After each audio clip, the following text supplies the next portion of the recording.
సామెతల గ్రంథము 22వ అధ్యాయము 1వ వచనాన్ని కనుక మనం గమనించినట్లయితే మనందరికీ తెలిసినటువంటి రెఫరెన్స్‌ల్ని మరలా మనము ధ్యానం చేయబోతున్నాము.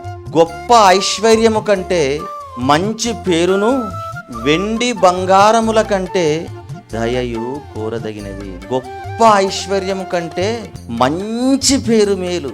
గొప్ప ఐశ్వర్యం కంటే ఏదంటమ్మా? మంచి పేరు కోరదగినవి. వెండి బంగారముల కంటే. నువ్వు బంగారాన్ని సమకూర్చుకొని దాచిపెడితే అది ఎక్కడనే ఉంటుంది. నువ్వు కోరుకోవలసింది బంగారం కాదు, నువ్వు సమకూర్చుకోవలసింది ఆస్తి కాదు. ఈ లోకంలో నిలిచిపోయే విధంగా బ్రతకాలనుకున్నది నీ ఆస్తి కాదు. ఇదిగో మంచి పేరు సంపాదించుకోవాలి, మంచి పేరు. అందుకొరకే మనకు నచ్చినట్టుగా పేర్లు మన పిల్లలకు మనం పెడుతూ ఉంటామండి. అంటే మనుషులకు పెట్టేటువంటి పేర్ల గురించి మాట్లాడుతున్నాడా దేవుడు?